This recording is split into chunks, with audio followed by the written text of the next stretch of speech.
Ципрас најави блокада за Македонија ако пропадне Преспанскиот договор. Грчкиот премиер на обраќањето пред членовите на Сириза кажа дека вратата за Македонија кон ЕУ и НАТО е отворена, само ако се имплементира договорот кој го потпишаа двајцата министри за надворешни работи Димитров и Коција Звонивици. Преспанскиот договор бил единствена и незаменлива можност за двата народа. Доколку пропадне, Македонија ќе добија блокада во сите меѓународни сојузи во кои членува Грција.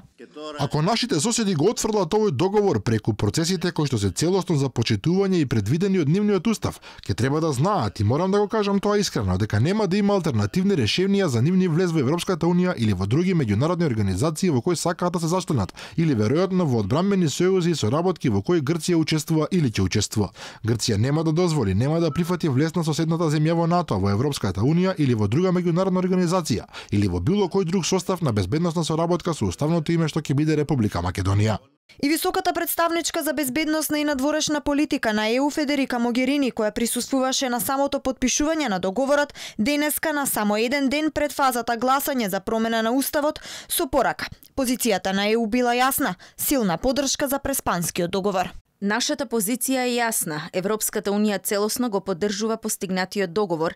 Ова е уникатна можност за помирување на Западниот Балкан, која можеби нема да се повтори. Се надевам дека сите страни ќе го зграпчат моментот и дека ќе обезбедат иднина во Европската унија за земјата.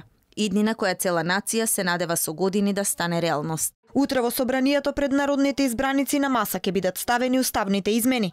Владата очекува двотретинско мнозинство за промена на уставот. Опозицијата и натаму останува на претходниот став, дека нема да гласа. До последен момент уставната комисија во собранието течеше со неотстапување од позициите. Опозицијата дека процесот мора да запре, дека нема мандат за промена на уставното име, дека договорот е штета на целиот процес, вклучително и референдумот неуставен. Владата пак не гледа друга солуција освен Преспанскиот договор. Сепак, што ќе се случи и која ќе биде иднината на Преспанскиот договор за промена на името кој се потпиша овој јуни, зависи од тоа како ќе одиграат пратениците утре на пленарната седница.